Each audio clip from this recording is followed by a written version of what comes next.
is a Cosmic Octave original podcast. Me and Jake running down the street with a handful of comic books, kicking ass and banging chicks and drinking booze No, not and me. smoking Not weed. me. I'm Oh, married. Yeah, well, I'm married. Jake. Can't do that. Yeah. Off panel, off topic with Jake and Tyler. Yeah. Whoa. I'm taking it to the streets. Yeah. It's almost without fail. Mm. I don't cough or need a drink of water until we start the show. It's like Mm. it's like I Pavloved myself. Pavlov. We're not even a minute in and you're already singing, brother.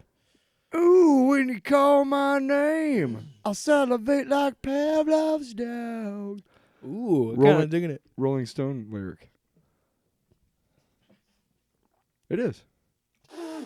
What? Wow, spit take. Too bad you didn't see it. Well, there's too much electronics over here. Yeah. I couldn't. I had to fake it. Yeah, You pulled the curtain back. Pull the curtain back. 1:08, by the way. 1 minute It's and 8 fucking too late. seconds. Whoa. I've already opened the Whoa. goddamn door. You've already opened Pandora's fucking Shit. box. Should we tell them who it is? I'm Tyler. This is this is off panel off topic number 1. This is off your fucking rocker, mister. Okay. off your rocker, off your panel, off your topic. Off panel off topic number 145. I'm Jake. I'm Bob Wigglesby. Actually, that's Tyler. As the theme song would I'm tell you. Senator John. So this is going to be an interesting episode. So Okay. usually we're we're a little bit behind when we do X-Men 97 reviews because we Some usually of our critics say we're way behind. You know what I mean? Like, because they say we're cucks and stuff. Yeah. Anyway, so we usually record on Tuesdays, post on Wednesdays. So we were always kind of a little bit behind on the X-Men episodes. We finally caught up because we recorded on Wednesday last week. Yep. So we don't have an X-Men 97 episode to review. Not yet. But yeah, not till next week. Yeah, we'll get that next week. Instead, we're going to be talking about Fallout, the show that just came out on I didn't Amazon agree Prime. All 8 episodes were released. I watched it in 2 days. It was real fast. Well, it's funny because I watched the first episode Is with. it funny? Yeah. Well, we recorded that Wednesday, so as soon as we finished recording, I kicked you out of my house. I'm like, get out! I gotta watch Fallout. Get out! So I watched the first episode with my wife, and she likes it enough that she was watching a second episode and she's invested. But she knows like how big of a nerd I am with the Fallout lore and how much I love the games. So she's like, "Go ahead and watch it, and I'll watch it at my own pace." Yeah. Before we even get into it, so we're not going into spoilers, because Tyler hasn't seen the whole season. But I wanted to kind of just talk about. I do want to talk about the show, but I'll talk about it in vague terms. I won't spoil anything, but I will talk about elements that are happening throughout the season, and I'll talk about how they're impacting what I think could happen in the future with like season 2 and everything. But Well, also, I've only seen the first episode. yeah, And we have been cooking up an idea to do kind of a one-off every so often. Do you want to announce it here, or no, we didn't agree to this. I swear, every time. Modern Mythology is going to be a one-off series from time to time, and we have a couple of different episodes coming up. It's one going of to them, be its own thing. It's going to be its own feed and stuff but like we're that. So, yeah. right, but we're going to kind of preview that tonight a little bit because Jake is going to try to explain the Fallout universe to me. But also talk about the show itself. Like I do didn't agree to that part of it. Well, for starters, this is like we've talked before. This is what's fun about it. It's like when Dune was coming out in Dune Part 2, how excited you were to be like, hey, you're going to be watching these movies and you're invested in this thing that I've loved for years. Like, it's cool. Like, I've always joked about it where, like, it is that feeling of, like, it is the opposite of gatekeeping where it's like, oh, my gosh, you're interested in this? Let me tell you about all the cool shit. Yeah, and the thing too is like, and it's different because like the Dune, I didn't want to give too much away because I want people to experience it like I did, which is you read the book or I watched the Dune movie in the '80s first. Then later on, I read the book itself and was like blown away because it's so much deeper than the movie. And then you explore everything. Video games are a little different. It's an adaptation. We're diving into an adaptation of an existing video game franchise. IP, yeah. Mm-hmm. Well, and that's the thing. Like, it's crazy to think that we're getting, and we talked about on the Halo show. Just like we are at the era where we're getting so much diversity in video game adaptations and in the TV on streaming and stuff, because they finally understood at some point the best way to deliver these stories is episodic, because when it is you only have 2 hours to adapt an 800-page book, right? If you want to do a movie, right? But with a show.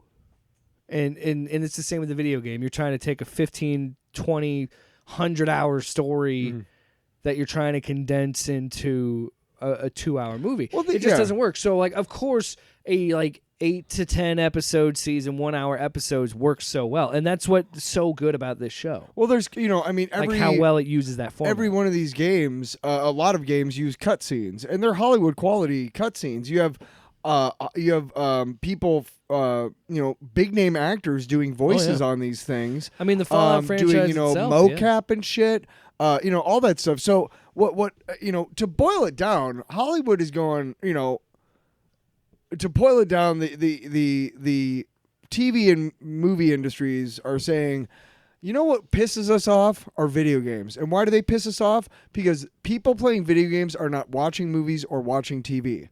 That takes money away from me. So how the fuck do I get all these video gamers to watch TV or watch movies? Well, the simplest answer, and thank God they've come up with this one, because the adaptations have been so far pretty fucking great, except for Halo. But but the two that I've seen, Last of Us and this one, are really good regardless of the game, because I've never played the games, but I'm still invested. And that's that's the thing that excites me a lot about what this show is doing and why it's so important to nail it and get it right, because how excited I am. And this is what it's kind of embarrassing. There's a lot of this is what's the funny thing about the internet. It really shows you the duality of fandoms. There's some fans of this show of Fallout that are upset with some of the choices they make in the show, saying it messes with the canon and it changes things. Is there a canon? Yes, there is. Okay. But this does I'm of the mind it does not mess with the canon that think it does. And there's a whole thing we can kind of get into a little bit about it. But what excites me a lot with this is I have had multiple people who have never heard about or known about Fallout without either me mentioning it or they'd already played it themselves. Most of my friends that I've talked to don't really know about it. I only have like a few friends that have actually played the game that we talk about and shit.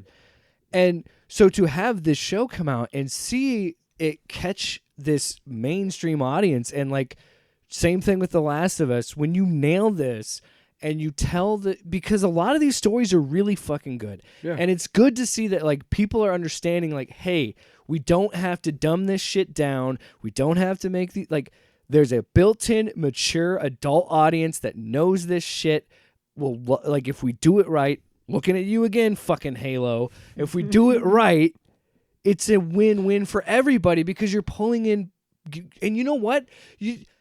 I had two friends that have never fucking picked up a Fallout game, never even gave a shit, watched this show and said, I'm thinking about playing those games. And I'm like, yes! I'm sorry, but it's just like it's so fucking simple. Break the system. I'm sorry. I slapped the table because it's like where's the damn soundboard? It's a simple fix. It's a simple solve. It's a simple thing. Well, you want to talk about a crossover hit adaptation. I mean, well, yeah, because I mean these stories are good enough to bring in just the non-gamer like myself. Like I I'll probably finish the series, but it's been long enough since I watched the first episode. I might not, Yeah. but it doesn't matter either Yeah. way. The point is that I thoroughly enjoyed the first episode, Mm-hmm.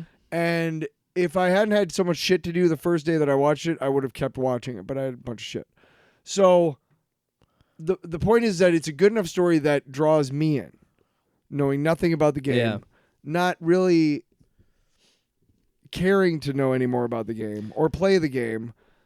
That makes it, that's really cool. The story is so good and so layered that I want to finish it to find out all the shit. My brother is like, hey, ask Jake, are people supposed to act stupid in the game like this? And your Yeah. answer was, Oh yeah. Yeah. Well, that's the thing. This show, it is I would say, arguments can be made about how some people feel about the later episodes, but I think this is a picture perfect adaptation. I would hold it up against The Last of Us. I would personally even say more than The Last of Us. But that bias is because I fucking adore this franchise. So I love Fallout a lot more than I do The Last of Us. So I'm immediately gonna give it that edge. let's go finish. No, I mean the thought is like I want to talk about the impact of it. Sorry. I want to talk about the impact of Yeah. this show. Well, and I wanted to raise one point before we and when you get to a point. and kind of talk about the broader thing because I can't talk about much. Mhm. Fucking dick. But it's your fault. It's your fault. It's your fault. Be mad at yourself. It's true. Tell him, Shannon. Tell him, Shay. Yeah.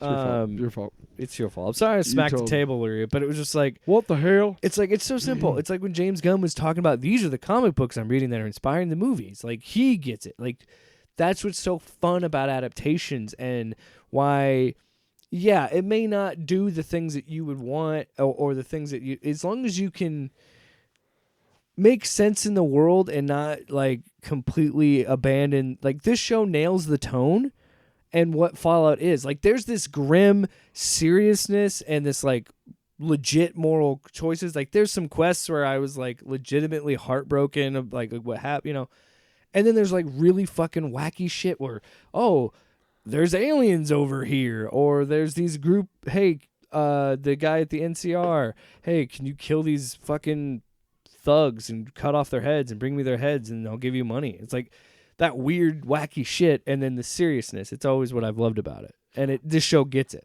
Well, look at last week's episode for any sort of, I mean, you could probably look at other episodes too. I just couldn't name them right off the top of my head.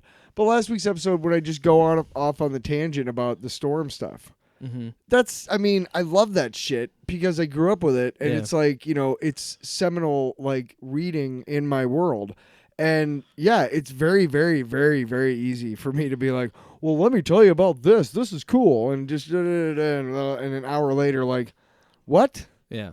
And literally, even though I listened back to it and I did explain it pretty well, but because it's so convoluted in itself, no Yeah. matter how you explain it, naturally, when I got done, you were like, I have no fucking clue. what So you're I'll talking do the about. same thing to you. I'll kind of like brief because I Well, no, I'm want saying like that. I get.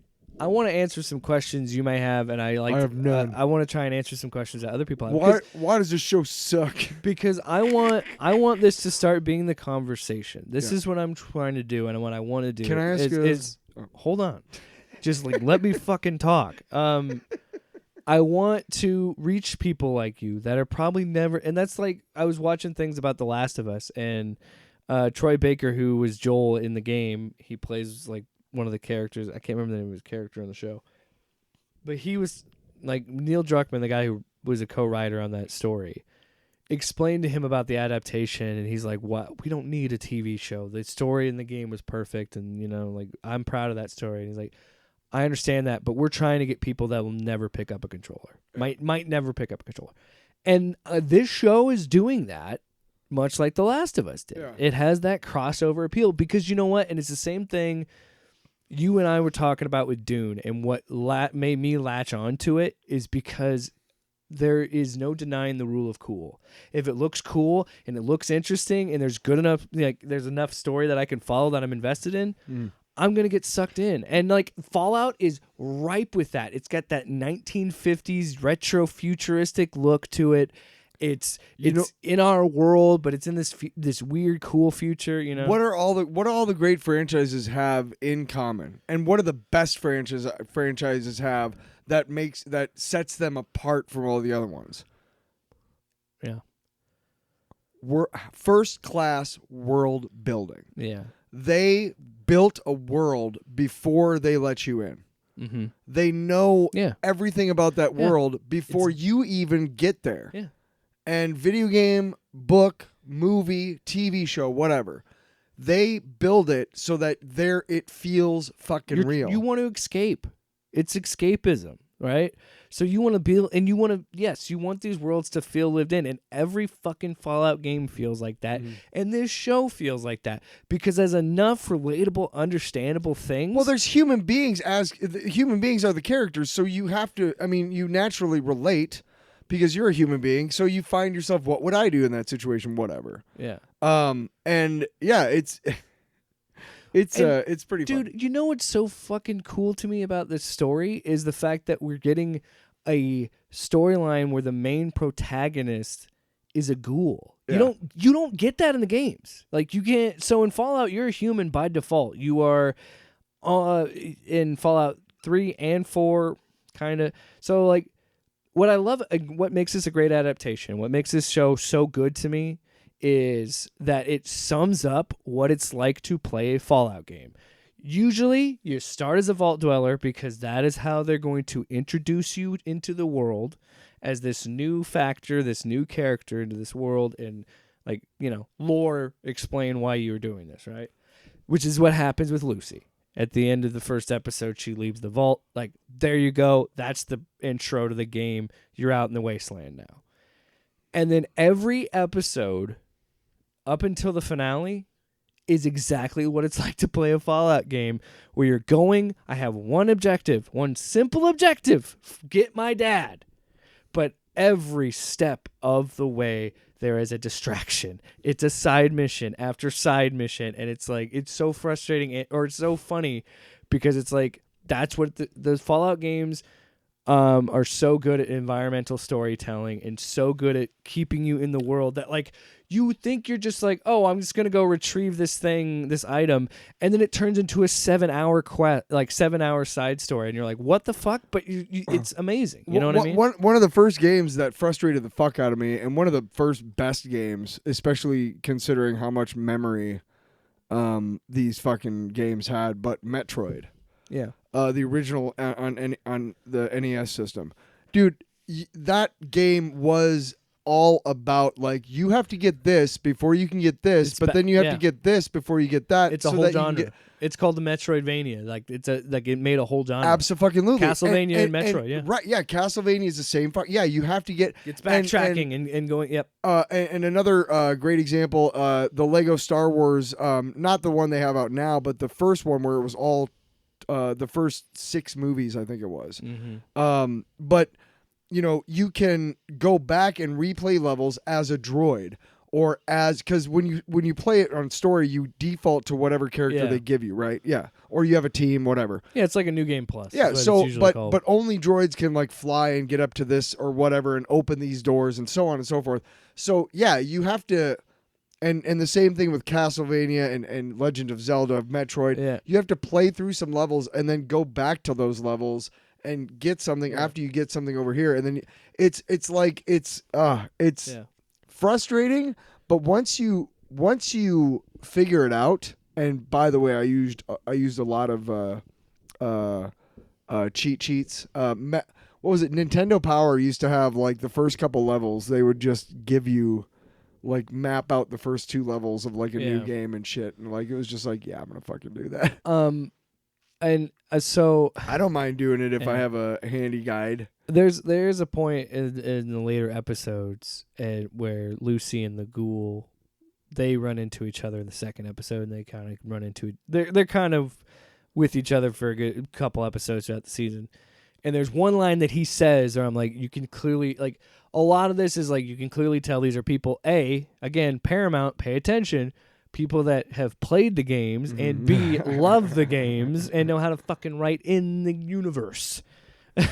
because he makes a line because she talks about like the values of the vault was always doing the right thing or whatever, and the ghoul he's grabbing her because he like captured her or whatever, and he grabs her and he goes, yeah, well, there's a rule of the wasteland, there's a commandment of the wasteland, thou shall get distracted by pointless bullshit or something, and like exactly that is what the game is these. But the side quests, I want to be very clear, are some of the best parts of the game. Sure. I'm just saying it's just that's what will happen. You're so engrossed in all these other characters in this world that you're like, oh shit, I gotta go find my son or whatever. Oh you know? shit!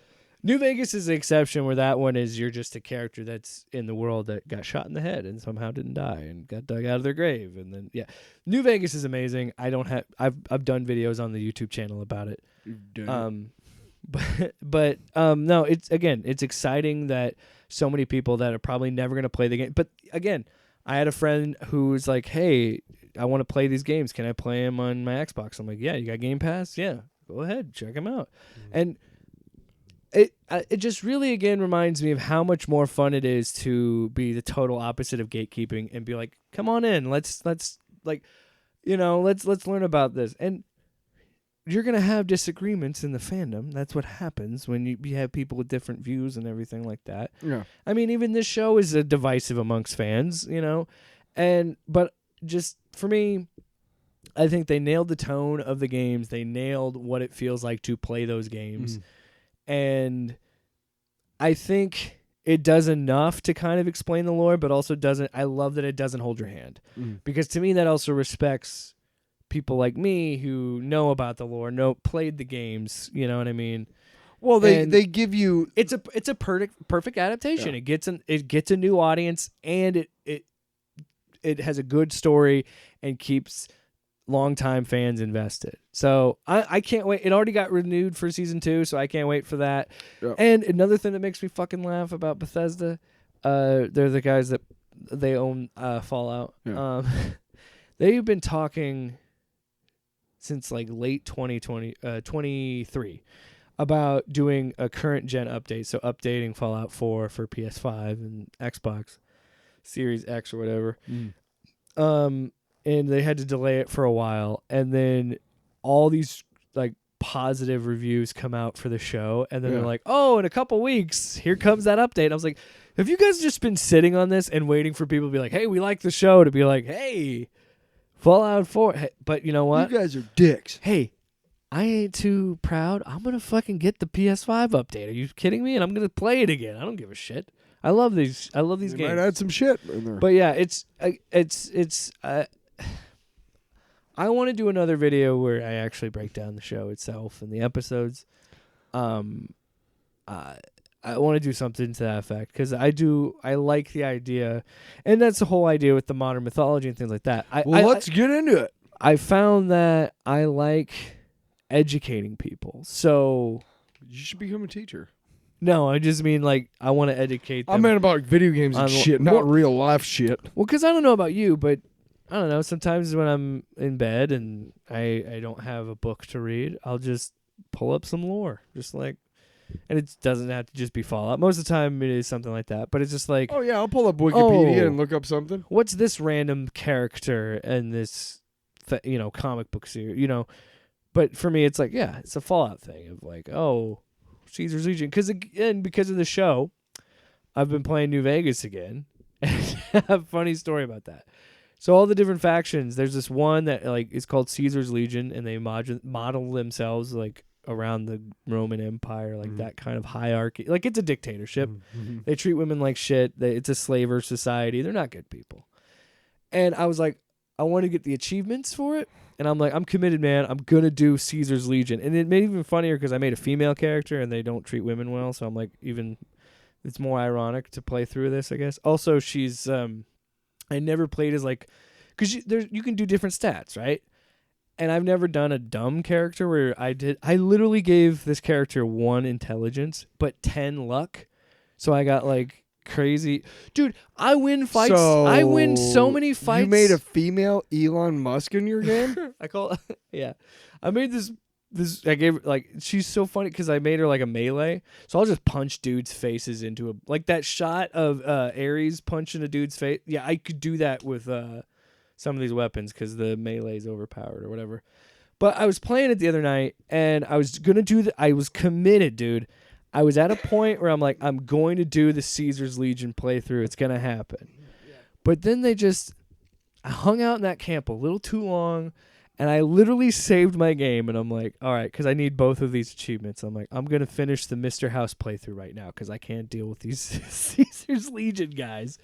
And if I feel like it, I'll come back and play it again at this level, or I'll just make a new character and start over. But I've played that game so many times. I also was dabbling into Fallout 3 again. I've played that. I've literally sunk hundreds of hours into those games.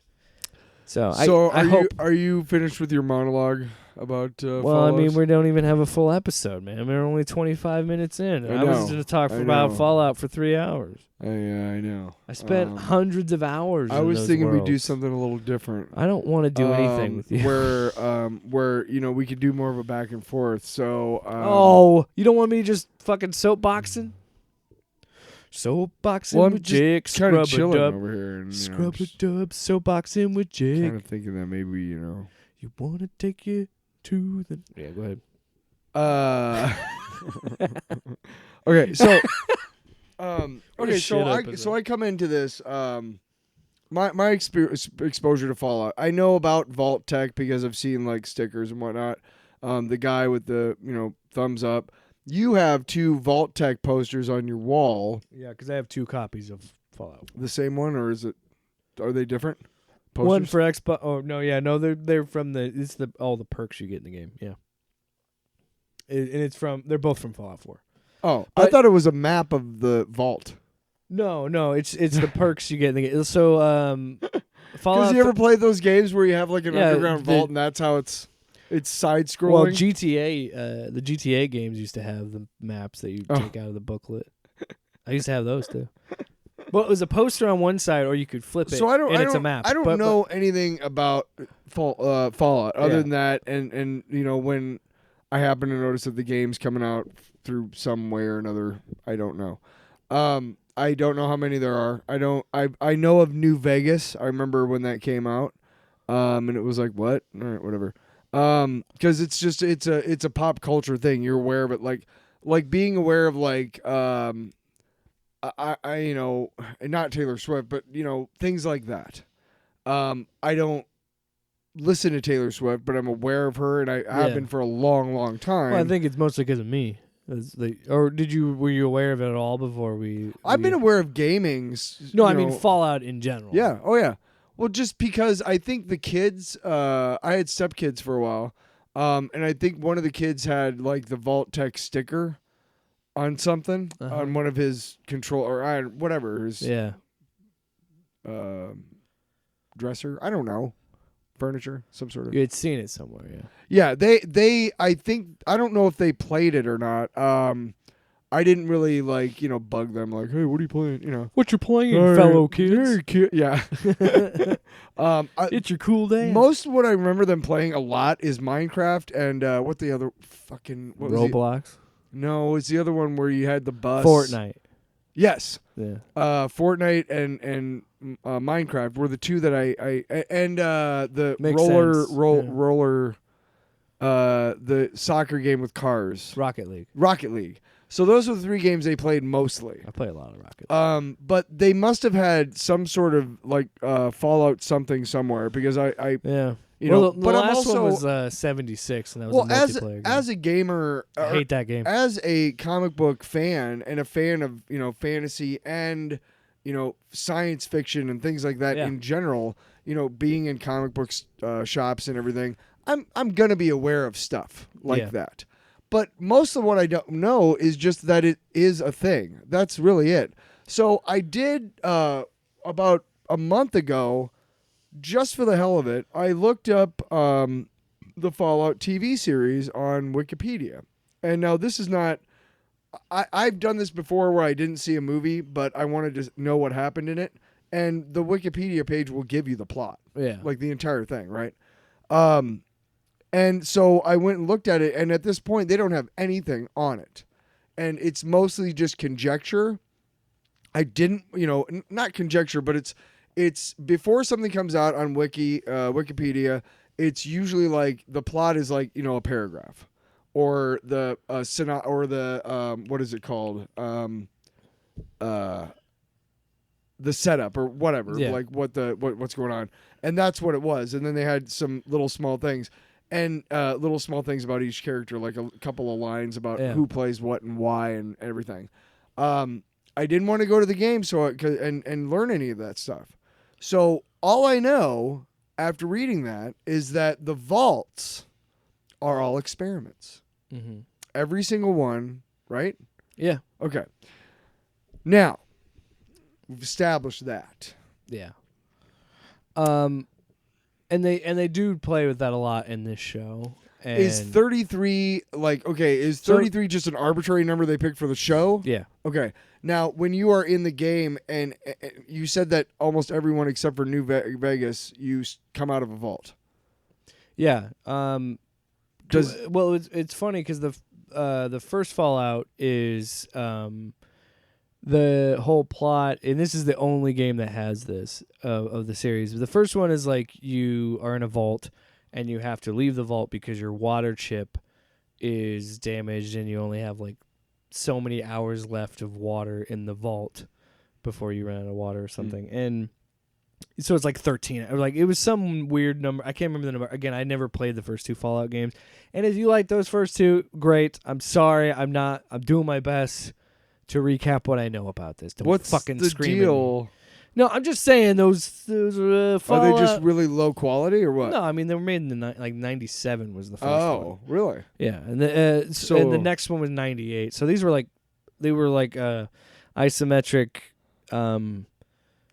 It was an RPG, but it was more turn-based. Yeah. And I played it I've only played the Bethesda Fallout games. Gotcha. So Fallout 3, Fallout New Vegas, Fallout 4. Yeah. And so that changes it to like 3D, and it's not turn-based, it's action. So like there are elements where they call it VATS, where like you can like slow down time and pick your shots and do Yeah, so yeah, it's yeah. kind of a blend of live action and turn-based. But so that first game is about the water chip, and you get that, and the ending is kind of fucked up because you get the water chip, you bring it back, you save the vault, and then the overseer's like, well, you've been exposed to the irradiated world. We can't let you back in here. You could get somebody sick. So they kick you out of the vault. And it's like, that's so fucked. And that's the end of the game? That's it. I don't know. Again, this is just rough outlines of it. So there's these. They don't show it in the show at all, but there's these big hulking, like green and yellow skinned things called super mutants, and I don't have time to think. I don't have time to tell you about the lore about the fucking super mutants. But again, this is like is Fallout 2 is more of like taking that because they're in the first Fallout game too. But Fallout 2 is like you deal with this character named the Master, and you try and Is Fallout 2 a direct continuation? So none of them are. Every Fallout game is canon, but it is in different parts of the timeline, and there's a bunch once because it was originally owned by a company named Interplay. Right? No. And Bethesda bought them, and so then there's been some arguments about lore in the later games. But so yeah, Fallout all the Fallout games have their own separate storylines. They're all, and that's the thing. The show doesn't follow any game either. So the show is in canon. But and that's what's so freeing about these games and why the show works so well is you could do that because every game is just different parts of the United States that are, and again, of course, New Vegas. And New Vegas actually uses like real places. Fallout 3 does too. Like you can go to, it's called the Capital Wasteland. And so you can like go downtown DC and see there's missions where you are literally like doing like, National Treasure, where you're finding the Declaration of Independence and shit. It's amazing. Like, there's so many great things about that game. So, like, my point is, each game is different. Each game has its own story. Okay. But the whole like broad thing of like the reason why it looks like it's futuristic is in this universe, the transistor never existed. So that's why all the tech looks like 1950s, but the year's 2077, because that's just how. It's the alternate timeline, the alternate history of it, and that's another reason I fucking love alternate history shit like that. So, me too. And so, like, the big conflict is, instead of Russia, we're fighting with China, because China gets so far advanced because everything is nuclear power, the cars, everything. So that's why in the games, why you can't drive any cars, because when the nukes dropped, cars won't work because it's all nuclear power and fusion cores and all that. I know. But Well, it's a long Watchmen is one of the Yeah. best comic books ever because it is an alternate timeline. Yeah, and there's like tons of cool things, and in the show they reference things like Anchorage, which is an actual battle between China and America after America annexes Canada and has a fight with China over resources on Alaska, and they called it Operation Anchorage and shit like that. And there's like a whole DLC in Fallout 3 for that. And like that's what I mean. These things are so lived in and like crazy of how much detail is in them, and how, like you said, how dense it is. Like before you even start that game, there's so much shit that you can just find and learn and be like, oh wow, there's all these other things. And there's still things that people are finding in games and stuff that I had never heard about. Like, what is that, Yeah. And yeah, I I don't know where I did the Storm thing with you. But the thing that one of the can I do say, without spoiling, what I am worried about with season 2? And this is what bothers me or worries me about it, because those games are so open-ended, and other, like, Fallout 1 has a definitive ending with you leaving the vault, but I think every other game like On has alternate endings because you can make different choices and side with different factions and whatnot. But here's the issue you're going to run into, because the show is canon and in universe, you're going to possibly, and based on where I think they're headed, you're going to have to canonize choices. So you're going to have to say, the canon ending is this faction wins this fight. You know what I mean? Instead of the player choice. So it's going to be interesting how they're going to navigate that for season 2. Anyway. We falling asleep?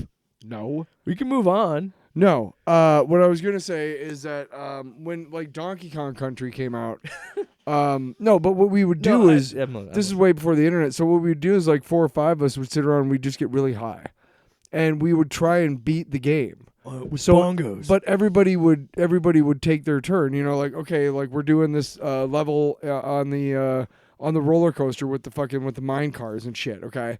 All right, well, it's my turn. Okay, and then it's Jeff's turn, and then it's Paco's turn, whatever. But we're trying to beat the game, and like I think that kind of stinks that I think Nintendo Switch still kind of has that kind of element of it. But I think with the internet giving, and don't get me wrong, there's a lot of benefits to it, way more than whatever. But I don't think you get that as much as, you used to with actually being at each other's houses. But the flip side of that is that you can play with somebody who's like half a world away. Yeah. And, but I really wish that Fallout 76 was better than it is. And people tell me like, oh, and people keep saying like, oh, it's great, and I'm like, that's great, man. But which one is that? That's the most recent one, and that's the one that's multiplayer. When did that come out? 2018. But there are many YouTube videos by far more talented people than me that you can watch explain that whole story, because it is a debacle. Like, it is truly a clusterfuck of mistakes. That game, yeah. Huh. Everything pre-release, everything post-release. It had this redemptive arc, but I think that's the thing I hate most about the video game industry right now. I think too many games get released that are broken and are terrible, and then post-release, after they've already been like, oh, that's our $60 beta testers, here, let's finally fix the game months later to get a new player, you know what I mean? And that game suffered remarkably because it is just could you make a good multiplayer Fallout game? Sure. Sure. I'm not saying you couldn't make a good. I don't believe you can, but sure. No, it's possible. But what they were trying to achieve with this, I just don't think works with Fallout. And I think a lot of at least what I understand of it, and at least my experience with it, is the more appealing thing of Fallout is to talk about each other's choices and the things that you did differently in your own stories, not necessarily playing it together. I don't know. It just didn't appeal to me. And I tried multiple times to play it. I think the community is filled with really like generous and nice players. Like I was a really low level and some high level person gave me a bunch of health packs. They call them stim packs. And I was, that's another thing I wanted to mention about the show, but I'm all over the place. But like, it didn't appeal to me. The games itself, I feel, are more appealing to play the game, have your choices, and be like, what did you do in this situation? And that's what's so fun about role-playing games and in general. My thing was that, my role-playing game involves leather. No. I just thought it'd be funny because we're talking about role-playing. But... So happens and the whip comes out. All right. Hey, what's the deal? That's the whip. What's the deal with stiletto heels? They're in my balls. Oh, Kramer. I'm getting backsacked. Newman.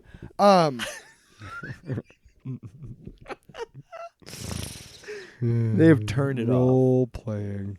So when I was younger, I was big into like role playing RPG, like Steve Jackson games, like D&D type, but they were all, like you rolled dice to create a character and wrote everything down, and then you like that.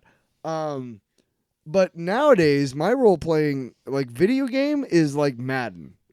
Mm-hmm. Okay, now Madden, and I do kind of cheat on Madden. You can't let this out. You can't put this business in the streets. What? They can't know what you do to Madden. Yes, I can. Yes, they can.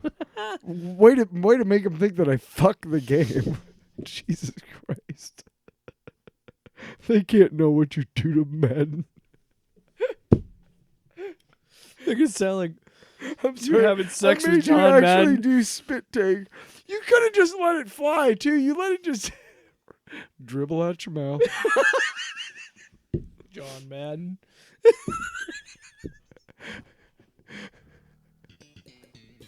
Turn the goddamn thing up. Leave it up.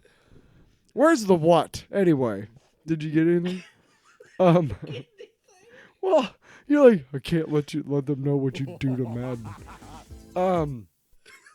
No, but what I do is Turn the sliders up. well, and no, you cheat. A couple things. First thing, like where No, I didn't mean to do it that time. well, it's funny and accurate.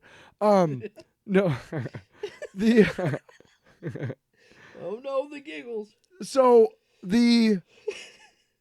wherever the Vikings suck. Whenever I start a new Madden franchise, okay, because I do franchise mode, right, or Dynasty, whatever it's called now. It's Dynasty in the Sure. college football game. I never do online gaming. In fact, whenever I played the game, the kids always played with what was it, internet on, and I always played with it internet off. Xbox, yeah. Right, or Xbox Live, whatever. Yeah. I always turn it off because if I would have started the game with Xbox Live on, it would have fucking fucked all of my rosters.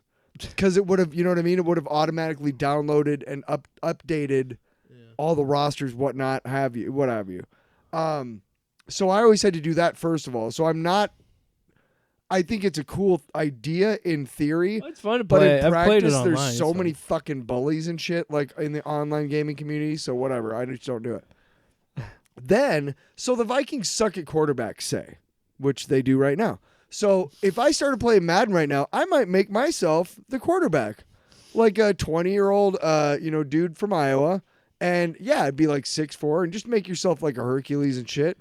And then I turn all the sliders down. Yeah, so I win the Super Bowl every year. But So I win the Super Bowl. well, Hey, I do. You know what? I'm not gonna lie. Maybe I win the cheat. I maybe, cheat maybe at I Madden. do. I cheat at Madden very, very. Maybe fuck yourself. But the thing is like the role playing part for me comes in the off season, and that is when guys retire. You have to, look at your salary cap. Well, who can you afford? What kind of guys can you get? You got to go through the draft. Did you hit in the draft? If you didn't hit in the draft, well, that's, whatever. Anybody who watches NFL knows exactly what the fuck I'm talking about without playing Madden. Yeah. But that's where my role playing comes from. Oh yeah, there's a theory that I still role play. It's just very, very real world role playing. I think it was My other game that I like to play is Wall Street Broker. So it was I think it was the G4 when they came back briefly on their YouTube channel, but they explained that football games are RPGs for sure. They are. Yeah. Because you choose a role, owner, coach, player, whatever, then you make those decisions. Do you relocate the team? Do you fire this coach? Do you sign this player? Right. Do you whatever it is? But now in general, like in like say Dynasty mode or franchise mode in the college or Madden games or whatever, you like if you played it a lot more challenging than I do, you might get to a point where you're the coach and you get fired, right? Like I did it to a point where they're never going to fire me unless I quit. So I do you can do up to 30 years in franchise mode on Madden, right? And at that point, you're bulletproof. So you're like, I'm ballsy. Yeah. Did What? you play another one? Oh, I thought Oh, you did play another there one. was a longer one. I fucked it up. So. But the point is like in Fallout, I would always ask the stepkids. I would always ask one of them, what's the point of the game? What are you trying to get to? Whatever. Yeah. Now, to me, whenever I've only done 30 years for real in Madden, and I skipped all the games, obviously, but I've only done it a full 30 years once, where it said, "Hey, good job, you're done." That's all it says. It just says, "All right, good." Oh, you did okay, it." there's no more data. But what I'm saying, Yeah. what I'm saying is that, the ultimate end goal in that is, Winning the I Super Bowl. guess, every year, Yeah. and it changes every year. You know what I mean? Like it resets Hall every of season. Fame or whatever. So it's still it's a different kind of RPG, but it still is. And it sounds like the best kind of RPGs to me, like Fallout, are the ones where you can, if you wanted to, like me, cheat and just fucking go and do it the way you want to, or you can do it in a challenging way like you probably do. I don't know why. Well, I want to stress myself out with video games let too. me be clear. I had a friend. just kidding. I had a friend ask me like, "Hey, did you ever play New Vegas on hardcore mode or like Fallout 4 on survival mode?" I'm like, "Fuck no, No. no, No. I mean, I'm not Hey. saying that, but you play it on regular mode. You don't, No, I know, but I'm sure there's little toggle switches that make the game easier in every game. well, it's like you hardcore mode, survival mode. It's like you got to remember to eat and drink and watch your radiation levels and all that. I'm like, Jesus. I got to do that in regular life, I ain't gonna do that. especially the radiation one. Hey, yo. Hey, Uh, we live in New Vegas, I motherfucker. don't know, man. I feel like I wish, but Did then you? that would mean Yeah, that's what I nuclear thought you'd destruction. say. You wish. It fucked up, dude. Yeah. Well, let's talk about some comic books. Talking about some comic books. Yeah, comic book dealing. Taking now the comic books to the streets. And everybody come. That was the worst Doobie Brothers song ever. Scooby Dooby, Ruby Scooby Dooby. Hey, Ruby we're doing Defenders number 3 Oh. because we've been doing that one first usually. Or number 4, excuse me. Defenders number 4. Number 4. Stop it. But come on. What are you doing, Cohagen? Come on. By Al Ewing and I want by Al Ewing and Javier Rodriguez, and I think we also got to talk about Dave Stewart, don't we? Don't we? Well, he's like the guy. Nah, he's no Paul Acequita. We'll talk about him with Punisher. No, it's just, I think Javier Rodriguez does his own covers, man, or his own colors, Oh, okay. which makes it even more impressive. Yeah. So it's interesting because I think once we're done with this, I do want to just focus on Punisher. And, Yeah, we can do that for a while. wrap that up. We can do that because for a while. that's 12 issues. Yep.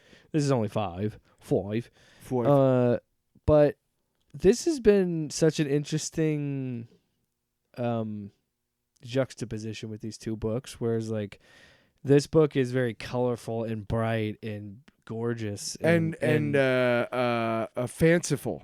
And that one if is, you will. and then the Jason Aaron Punisher run is more gritty and gory and violent and And grotesque, but ground level. but also amazing art.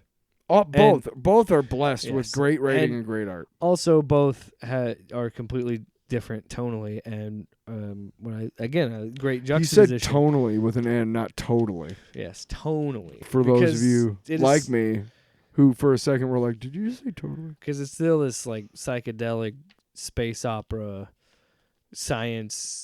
magic Science Cohagen. mixture concoction. Action. So this Why? is chapter. Why? This is issue 4, the fourth Cosmos. They keep going back in time. This is the Lovers. So where we ended up with the last issue, they were saved. They chased Zoda out of the fifth Cosmos, And Harpy was the last. 'cause she let out a big. She took Strange's uncontrollable magic and launched it in this big giant beam and killed Moradun. And then they fell to the fourth Cosmos, and she's back to looking like Betty. And then But we she see was- Hulk, but it's 4 faces. The third was from Harpy's point of view, and this one is from Cloud's point of view. Well, I was explaining. That's what I or was in the saying. story, but Well, that's what I was saying. yes, Yeah. this one's from Cloud's point of view. That again, continuing the theme, and I'm gonna assume it's the same in the next one. But we see Cloud upside down, like we've seen every character's point of view from each. If you notice, also, if you go back to the first issue, every one of the cards that he pulls is the whatever reversed, Yeah. which is in tarot the card upside down. Yeah. You know what I mean? So the cups reversed. So Shoot. Cloud kind of explains that their main power is really love, and they're a character that was made out of love of two lovers, and that explains why they have a female appearance and a male appearance, and So this they're also used as like, well, you know, all Cloud these is a languages. singularity, Yeah. which is basically a black hole, or a sun. I can't remember which one. A black hole sun? Where? Black hole hole sun, sun, where'd you come? Drop. Okay. So I thought we were gonna do the whole thing. Yeah, I had to stop. I thought we were gonna do like our mouths were gonna get big, and then our eyes were gonna get big, all freaky like and shit, freaky deaky. You know what I mean? Like we used to say in the '90s, freaky deaky. That's back when they had music videos That's on when MTV. they had music videos. What's cable? But they came to Earth, or this entity came to Earth, and the first thing that they do kind of explain it in here better. But the first thing that they encounter, the first feeling or whatever, is these two teenagers making out on a country road. And so they say, okay, that sounds good to us. Or whatever it is. And that becomes becomes them. And they a female and a male. they become each other, whatever. And so Cloud is an interesting character because this is the first real book that I've ever read with the character in it. Yeah. Yeah. Yeah, and they use that Eminem ad is pretty fucking dope. I know, right? They use Cloud in an interesting way, like you're saying, is like you would think with it being this black hole or this dying star or whatever exactly they are. It's a cosmic entity, basically, is all you wouldn't need to know. think like it would It have bonded with these two kids. You yeah. wouldn't think it'd have this like this the power being about feel and understand. So they understand and they start to understand the four-headed Hulk. It's a cosmos but it's a cosmic being in its infancy, so it's still learning. Yeah, But the way they filter their this whole thing is like, again, the art is just bananas. Yeah. Like, what am I even looking at? You know, because you see that Strange is using the eye of Agamotto, and like I've never seen. Again, I've not read a lot of Doctor Strange books, I'll be honest, but I've never seen it portrayed like this, and it's really cool. Yeah, and how it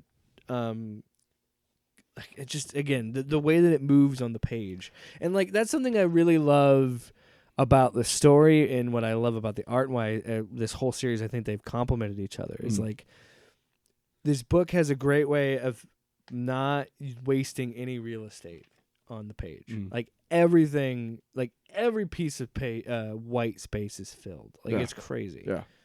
Well, one of the things that I like about the art, Javier Rodriguez's art, is back in the day there were some artists who would draw, pretty heavy lines in a panel to show movement or to show something, being thrown. And to be honest, you can do that without lines if you're a good enough artist. But here's my thing about it is that I kind of like that old school. And whenever you saw like the Masked Raider and the thing that is, or whatever the Galactus archetype at the end is, fighting, there's very heavy like lines, like showing like forceful, these big like Right. scale. let me like they look kinda- like kaiju. Right. Yes, exactly. But where is one where it's just crap? I just had it open, you I- bastard. No, it's not but you show like these, like the Wham, like that. Yeah. And then him getting big and getting knocked out, and it's just very, very heavy stuff. It's very heavy stuff, you see.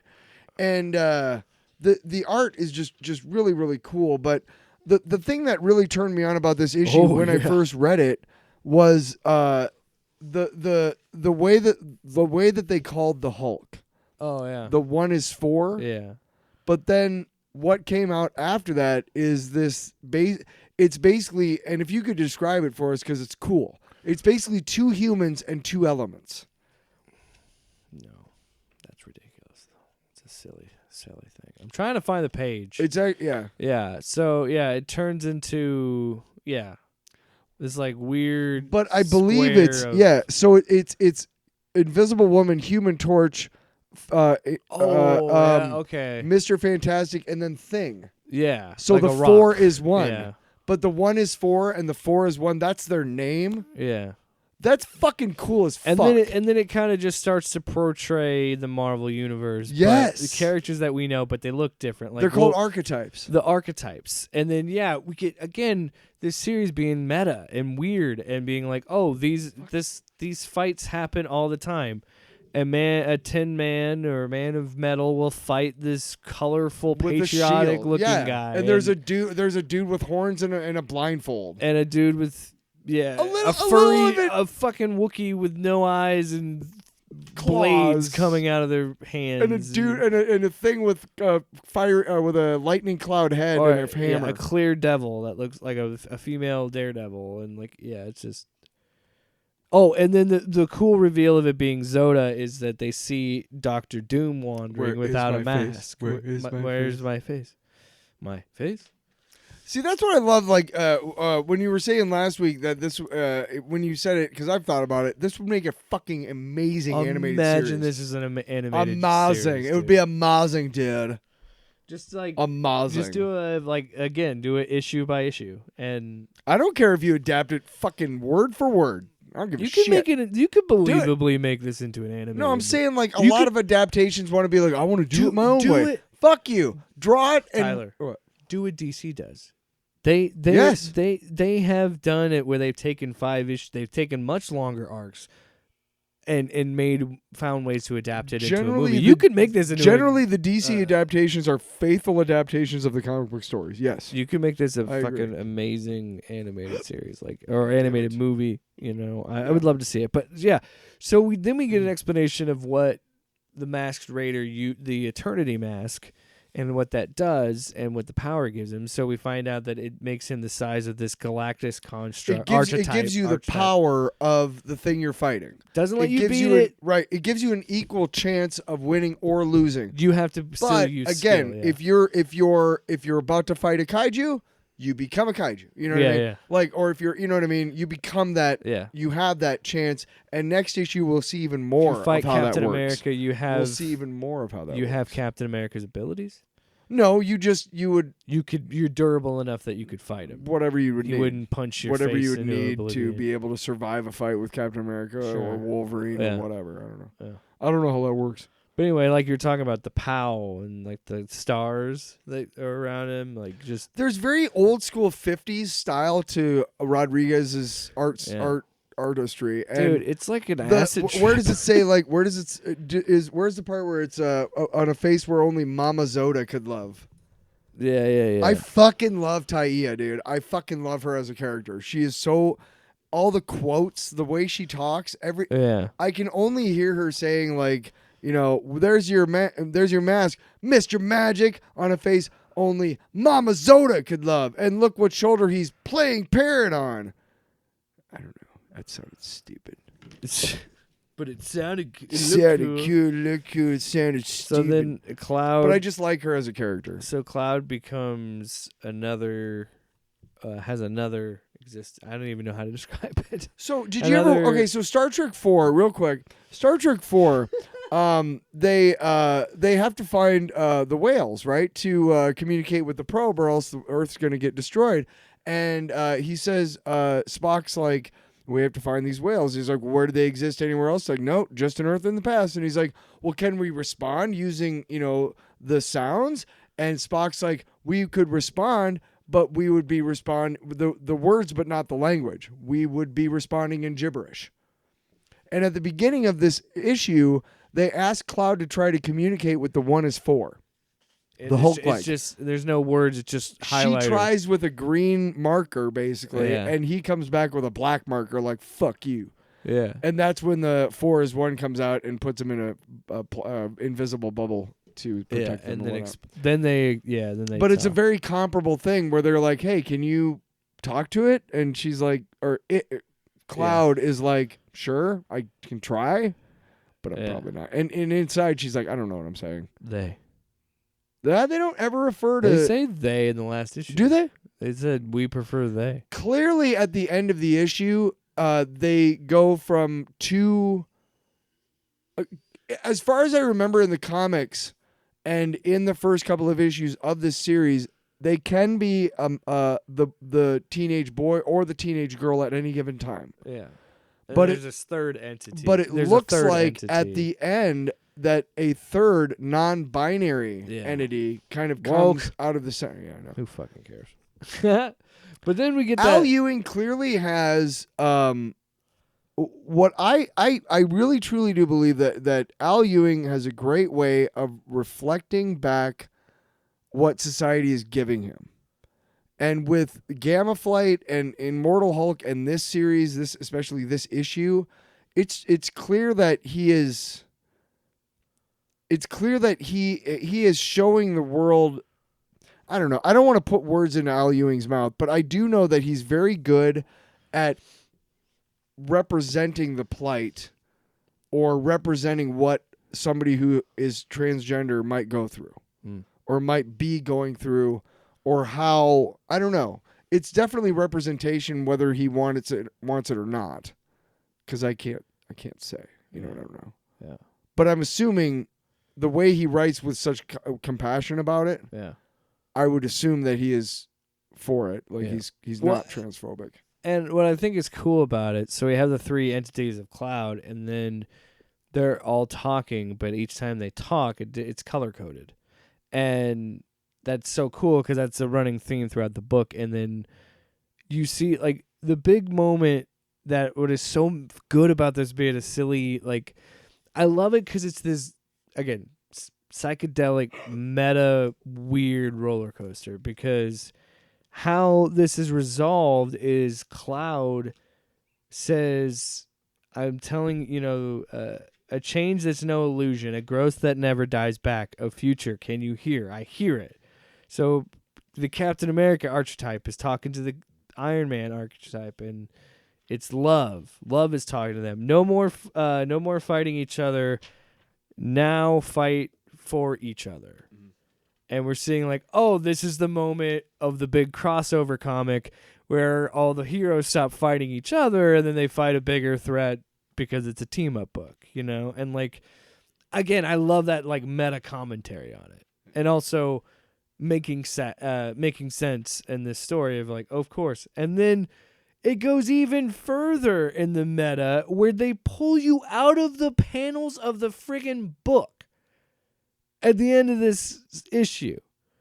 So you're seeing this other multicolored faced entity, and you literally get a half-page splash of the characters walking out of the panel of the book that you were reading.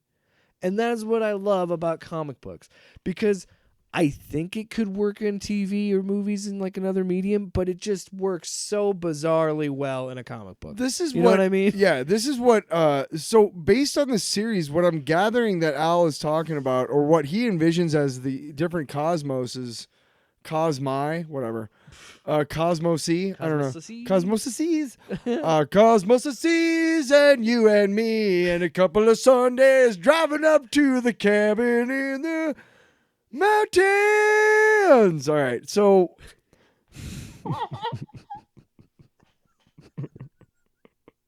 How do you go on? Continue. What am I gonna say to add to that? what I'm envisioning is that each one is like a previous period of storytelling, maybe seemingly specifically to the Marvel Universe, but kind of like, I'm not sure exactly how to describe it, but clearly the ideas, maybe, I don't want to say like the 1960s or 1950s or whatever. I don't want to say that. Or, eras or anything. I want to say like before the ideas were concrete. Because the final stage, the final cosmos that they're getting to is, I think, it's got to be the third cosmos now? Yeah. Yeah, because they were just in the fourth. Yeah. So the third cosmos is the very basis of all stories completely, and their universe, And which now it's is the man with the multiverse. it's a gigantic fucking dude who's basically a Captain America, Thor, Iron Man, whatever, the hero, the archetypal hero, fighting the archetypal dragon. And that is what they're watching. Fang Foom? No, just whatever. They're watching the very first, the very epic, the very essence of every battle, which is good versus evil, embodied. Oh yeah, I'm excited. I really can't wait to read the final Super issue exciting. But But figure, because I'm really interested in the Masked Raider, because I had known nothing about that character. But think about, okay, so the Marvel Universe as whatever cosmos, because we keep hearing eighth, but we know it's whatever. Current Marvel Universe is whatever. They go back one, it's Galactus when he was a baby, so his, whatever, and it's all science. They go back another one, it's all magic. They go back another one, it's all feelings just feelings. and archetypes. Yes, and the ideas are starting to bubble up as, embodiments. Like, here's an Iron Man and here's a Captain Yeah. America, whatever. Then they go back another one, and it's completely just basic. Here's a fucking good guy. Here's a fucking bad guy. They're fighting. That's it. There's nothing else in this, cosmos. That's all that's happening here, forever in this cosmos until it ends or goes in, whatever. I just They think gotta get this Zoda guy. I just think it's interesting, and in Defenders Beyond, they go beyond that. You don't say. Way to go, Tyler. Tyler, time for a Punisher. Come on. I don't know. It works. I love it, but come on. And you shall know he is the fist of the beast. Number 4, Punisher. Aaron Saiz Azakita Stewart. Dun, dun, dun, dun, dun. Is it? Punisher. Is there something on top of my goddamn comic book cover? Is there? I don't know, man. There is. I'll get you a new one. Oh, I don't care. Oh, I'm just kidding. So we start off, and what is clearly happening is Frank. We've already established last issue that Frank is a fucking complete fucking crazy nutball. Just likes killing. Killed a man when he was, what, 10? Yeah. I think it was in the last issue. Yeah, but that guy. I mean, he was a shitty person, but see, this is what I love about this series, because it plays with the duality of the Punisher. The It's still not, dichotomy, yeah. even though that guy's a shit person and a scumbag and beat those people to death, it doesn't mean it's okay to kill him. Mm-hmm. Like, and Well, by the end of the issue, we'll see Yeah. exactly. And and next issue is even better. But you know, it starts off and he's doing the day's executions and stuff, and there's the flashback and whatnot. And these guys come in and they went to Ares and they said that Ares made us pray to him. So she. The last issue, Ares killed a bunch of the hand. And The was like, "I'm priest, coming for him." and the priestess is bringing them in to basically have Punisher execute them. Yeah. because and he's like, "Why?" Because and she said, "Tell them, you know, and tell them, you know." they made you us turn our backs on the beast. and we prayed to Ares, like he said. Which again, what I think is so interesting about this run Yes. is this isn't the first time they've kind of played with like supernatural elements in Punisher, but I think this is one of the most interesting ones because this kind of harkens back to his Thor run a little bit and the God Butcher, like, because I love that Jason Aaron likes to incorporate like the fact that like, hey, there is a Zeus and there is a Hercules and all these Greek characters do exist in the Marvel universe, and like to have one of the main, at least this part of the series, one of the main antagonists be Ares, the Greek god of war, is fucking cool and not something I'd expect in a Punisher book, you know? And it yeah, absolutely. And he's like way more ruthless and bloody and bigger than he's really been in he any looks other like a god. Yeah, he looks like, and it's fucking cool actually. It oftentimes throughout what Aaron's trying to do, what Jason Aaron's trying to do early on in this run, and by the end of the run, you'll really truly see the big picture that he's trying to go for. And what he says at the end of the run is, you know, I'm not going to say it, but he puts a whole thing like, this is why I did this, and but he's deconstructing what the Punisher is always. There are these people. There are police officers who are lionizing this fucking sociopath. A murderer. Yes. A murderer. A murderer. Regardless of Mass murderer. Regardless, you are the police and you are supposed to believe in law and order and the justice system, not vigilantism. And you see this where it starts off, this is the most basic example. You show panels of him killing these dudes, slicing their heads off. And each other panel is repeatedly abused and exploited underage slice, ordered ethnic cleansing of the entire slice, raped and murdered civilians while serving in slice, his own children, slice. And then a couple pages later, stop. They're just as fine as they are. We need all the men we have, even though she wants him. You know what I mean? She wants him to kill these ninja. Yeah, she tells him to kill them because they didn't die in battle and they should have died in battle. And then, don't kill them. We need them. So it's Does that make Frank a good person? Exactly. No. And He's selfish. Yes. He's doing this because they brought back his dead wife. He's selfish. All these cops that fucking use the Punisher as their fucking whatever, their avatar bullshit, they use this bullshit example of, look what he's doing, and then, hey, he's not so bad. He doesn't kill everybody. Motherfucker, it doesn't matter that he doesn't kill everybody. He's still a fucking murderer. Yes. And that is, yes. So Zack Snyder, if you ever bring up why do I not make Batman kill, because this is what Batman would become. Punisher is Batman that kill, and like, this is a man that doesn't even, and this isn't even like he's rich or anything like that. He just driven. He's just driven. He's just driven, and yeah, he's ruthless, and he. And so you can't have that moral code, and that's what I No, love about. exactly. That's what I love about this book. Is it shows you that you can't, he cannot. And there's a reason, and I love that Jason Aaron's point is like, you are missing the point. These of jackasses, this character. He is not a good person. Right. He is an anti-hero. Yes. He is not. Yes. The mistake was he got too popular, and people, like, again, with Completely all missed of it. these characters, Yes. it's happened. You know, it happens with comics, and like, this is again going back to that and being like, reminding you, like, hey, this is a guy who, for one, shouldn't have taken revenge on these people, regardless of what. Like, Sure. it's terrible what happened to his family, But that's it. But, you know, in a perfect, you know, maybe have that revenge story, fine.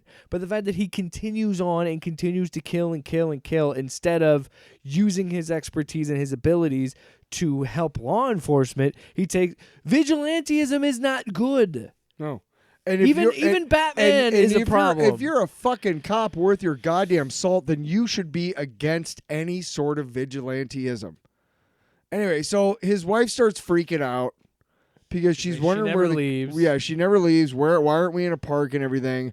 And while Frank is dealing with her, Ares decides to pop into the belly of the beast itself in the comic.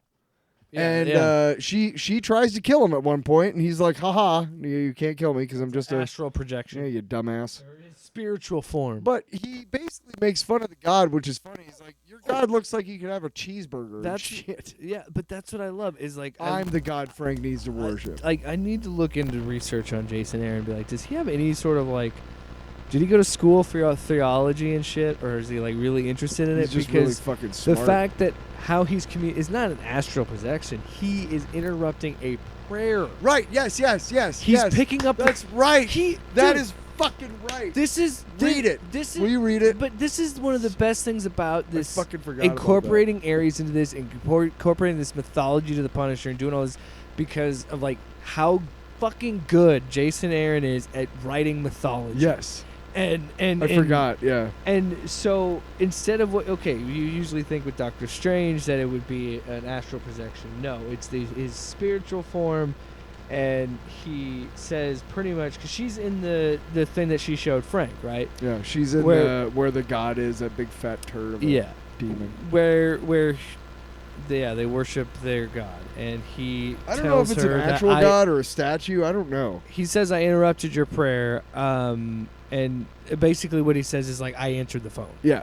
So I love, and I've never heard that idea before, and I'm sure it has existed. Right, she's but praying the to her idea- god, and he interrupts. Yeah, The right. fact that a god, or the fact that how prayer works is that way. It's Yeah. a call, and he says all these other gods started ignoring it, but then I started accepting it more because then I could build up wars brick by brick, and it's like, god damn, that makes so much fucking sense. Yeah. Because throughout all of mythology, Ares is a dickbag because he's the god of war. He So- wants war. Yeah. It's so on so many levels. So at the end, they calm her down, and he puts her to bed or whatever, and the priestess and Ares talk and shoot shit with each other and basically talk shit to each other about. He basically says like, hey, How did you do it, witch? Yeah, you're turning her. He doesn't know about Maria clearly. Yeah. But yeah, he's wondering, how did you do this? How did you do this? Meanwhile, rather, I'm sorry, not Maria, not his wife. He's fighting Lady Bullseye and Lord Deathstrike. Yes. And that's when he awakens his beast power, his the fist first powers. stage is what she calls it. His Yeah. eyes start flaming red flames. His dagger's flaming. His fist is flaming. And He like, basically he throws- incinerates Lord yeah, Deathstrike. and she's like, Lady oh, Bullseye's like, holy shit. he is the fist of the beast or whatever. So then at the end, the priestess, she said, you are these ninja that you let live are the same as you now. And she said, and he says, what do you mean?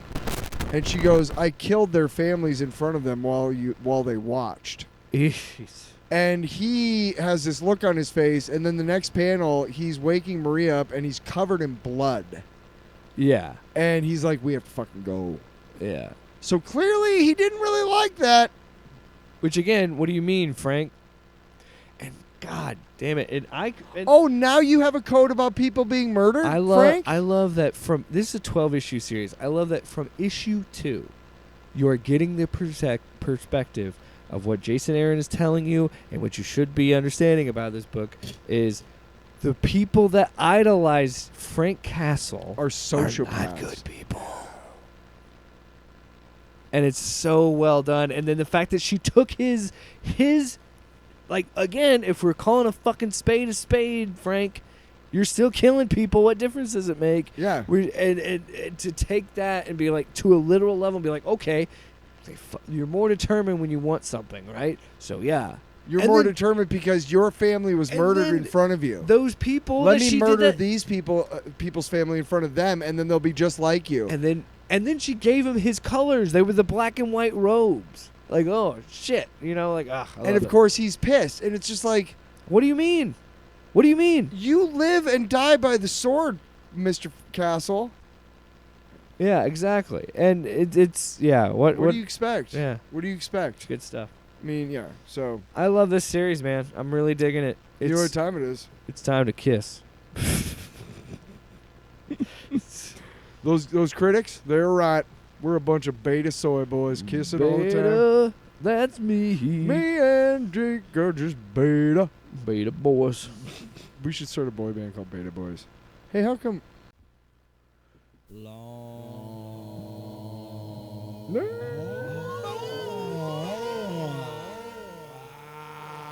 It's a long box. It's a long box. Take your boxes off. Take your boxers off. Wow. All right. Tyler, do you want me to go or you go? I don't care. You go. Well, let's stick with the theme. I watched. I'm not going to do Mississippi Burning this week. I'm going to do one, and it's going to be The Magnificent Seven, starring Yul Brynner, James Coburn, Charles Bronson. Let's see who else. Steve McQueen, Horst Schmedlap. I don't know his name. His name is Horst. Shit. Horst. He's a German actor, but he plays like a Hispanic in the movie. Okay. Of course, because he's got an accent and he's kind of brown. So, well, he's got a great tan and he's swarthy. Let's make him a Mexican. That's how Hollywood worked in the 60s. Yeah. Look, the guy who plays the bad Mexican villain is named the real name of the guy is Eli. Now, I'm sure now that there are people of Hispanic descent named Eli, and I'm sure there always have been. But I'm not sure that Eli Wallach was Hispanic. I could be wrong. However. You must be out of your goddamn mind. Cha! So, this movie is it's about these Mexican villagers, and they keep getting bullied by this guy. And basically, what happens is this guy, I can't remember his name, but Cavarnos, I don't know, whatever. But he has this gang, and he basically rides through Mexico stealing shit. And every time he comes through the town, it's usually on the way up into the mountains to hide, because the heat's on, or it's coming down out of the mountains to go steal more shit. And both ways, when they hit that town, they're hungry, they're tired, and they want some liquor, and they want some ladies. Yeah. So they just take everything they want, right? Yeah.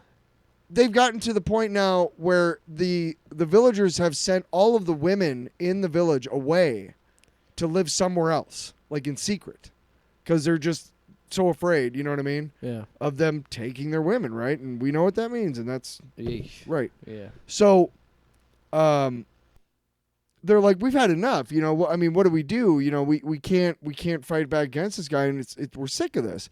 So they go up to close to the border, and they end up witnessing this one guy. They go into this town, and these drunk guys, these really drunk salesmen, are like, hey, why won't you drive the hearse with the dead guy, in up to the cemetery, up to Boot Hill? And he's like, well, is it a question of money? No, you paid for it. Well, what's the problem? And the guy, the undertaker's like, well, there's certain elements in the town that won't let him, Joe, be buried up in Boot Hill. Why not? Because he's of Indian descent, or he's an Indian. He's Native American, whatever. Oh, well, okay. Well, that's fucked up. That's really dumb, man. Listen, I paid for it. And he's like, I'm not going to go up there and get my stagecoach shot up, okay? And I'm not going to risk my life for some dead Indian, okay? So Yul Brynner and Steve McQueen separately are kind of hanging out watching this. And Yul Brynner goes, give me your scatter gun to this other dude. And he's like, I'll drive it. And Steve McQueen's like, I'll ride shotgun. Give me your other gun, And these two random dudes are just badasses, and they're like, fuck it, we're going to make sure this guy gets buried. They drive up there, and of course, these 5 dudes from the town come out, and they're like, hey, listen, man, Yeah. And they just blow them away and just fucking make them look like idiots, and they're like, get them in there, and these Mexican guys are like, hey, you can really help us. We need your help. We don't have, any money, but you can help us get guns. And, you know, they're like, hey, and he ends up recruiting all these guys he knows, like Charles Bronson and James Coburn, all these other guys. And of course, they're like super alpha dudes, right? You know, like every time you see one of the new dudes, They're just fucking macho. yeah, like he's just, you know, or he's just so cool, you know. And trust me, the movie works. Like you really do see it. You're like, wow, these guys are cool. The problem is that most men have watched these movies and been like, yeah, to be a man, you gotta win a shootout. Like, no, dumb fuck. God, you gotta be the stronger guy. you stupid. Yeah. Yeah, right? Yeah. Now, at the end of this movie, they give their lives so that these Mexicans can live in peace from this guy. Because they kill off the guy and they kill off the gang and whatever. They drive him away, like, for good. But they, like, basically, I think out of the 7 guys, like, 3 or 4 of them live.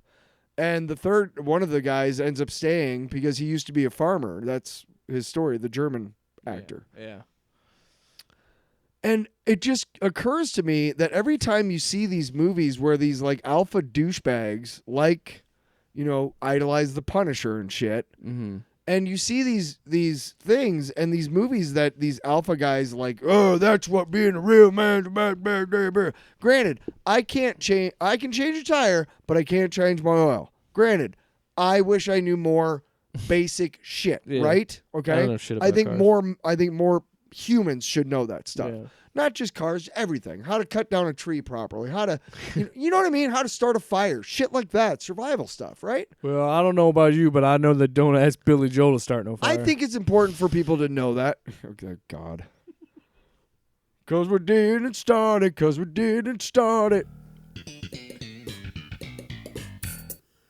So, but I mean, I wish you guys could have seen his eye roll. I think we, you know, should learn those. We should know those basic survival skills, not because the world's going to end and we need, you know, whatever, grid's going to fail. No, but because we should just know those things to be well-rounded human beings. But these guys have taken it to mean that you have to be the biggest giantest douchebag and the most bigoted and the most misogynist. And if you watch any of these movies, the heroes are anything but bigoted or misogynistic. In fact, they are the good guys in more ways than one. They see injustice, and even though it has nothing to do with them, they take a fucking stand. Yeah. And I want all of those people to lionize these things, but still like beat their wives or even say shit that's just yeah, wrong. yeah, yeah. Okay? Just low key. I want these guys to understand that you're wrong. And you're doing it wrong, all of it. Stop lionizing the Punisher because of this, and stop misinterpreting the message of the Magnificent Seven, which is might does not make right. It's justice makes right. And if you see injustice, you're supposed to help stop that injustice from happening. And if you don't, or if you cause it, or if you jump on the side of the oppressor, you're a dick. The end. Tyler Allen, 2024. Wow. So this long box is going to be a little negative. No way. No. No. I'll hold off on something more positive later. But in the next episode. I wish I had a doctor that to the next episode job. That's not what I was going for at all. No, that's I the recently voice watched- that sings after he says, "You just chill till the next episode," and then in the background is, yeah, there's a lady. So Do-do-do-do. I recently Do-do-do-do. shut up. Do-do-do-do. Stop it.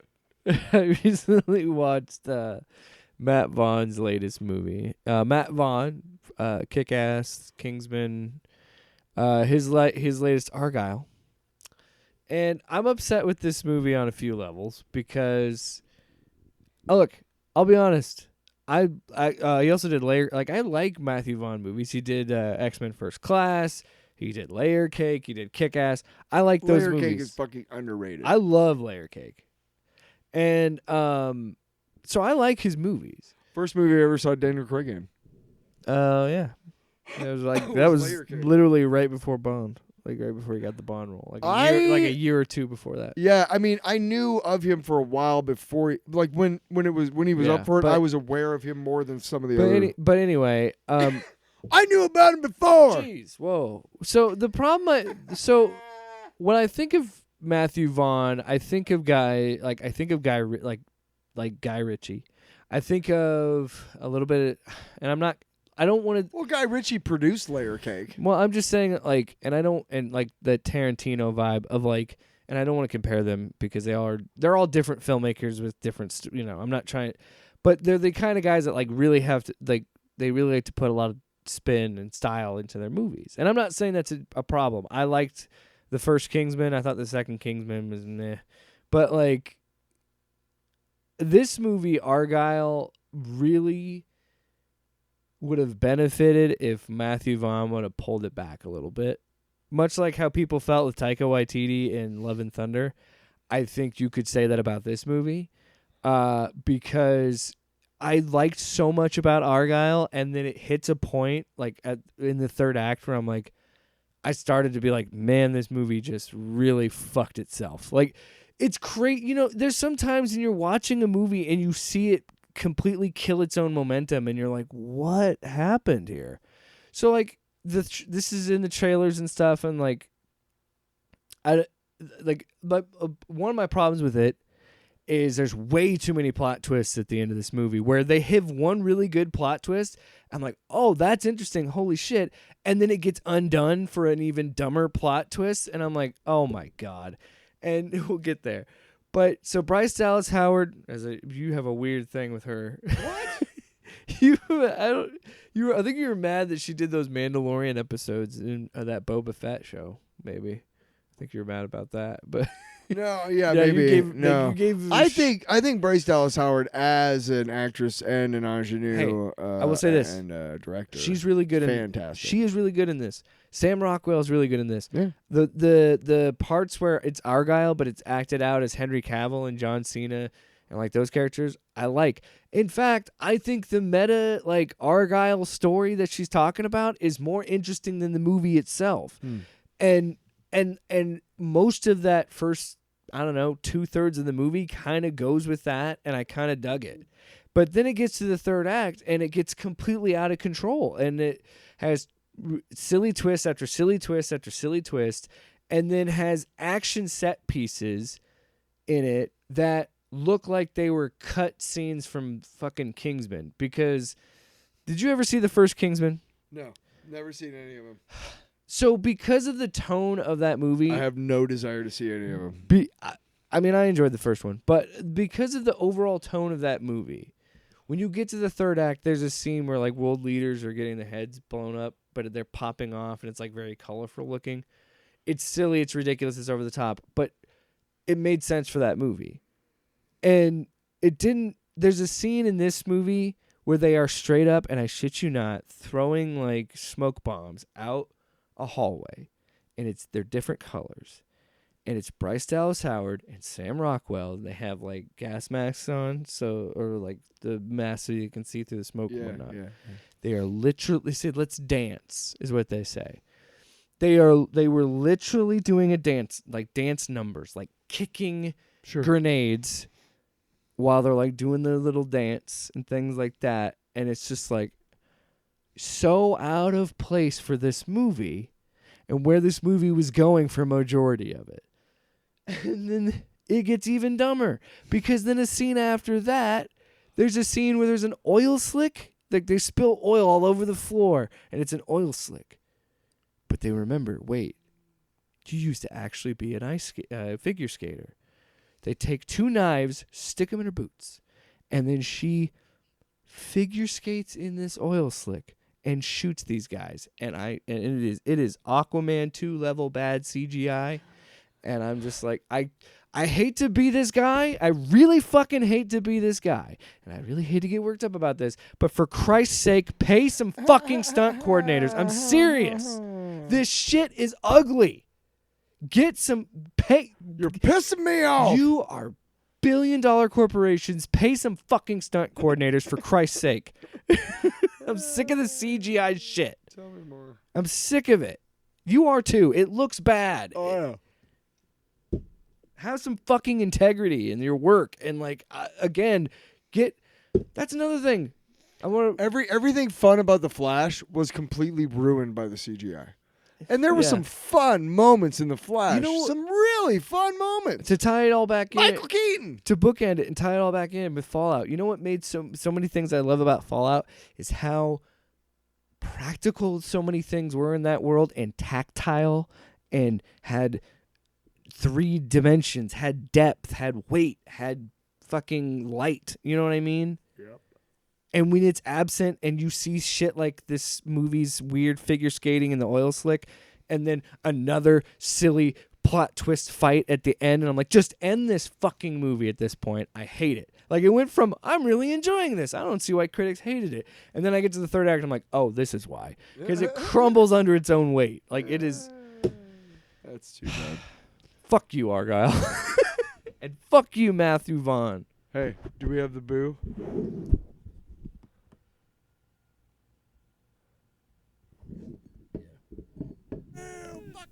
Yeah, You just hear my microphone. I second it. Yeah. You know what? I'll give you a little some. Tyler, we're coming to the close here. I want you to tell me something positive about your experience tonight. Well, I interviewed one of my fellow No, this fucking show. artists Not earlier what you.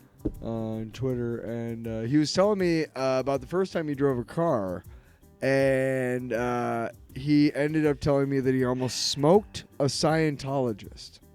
Like with a car? Yeah, because it was in Florida. I can't remember the town in Florida. Oh, where and they it's have all the- legal there to hit Scientologists? Off panel, off topic with Jake and Tyler.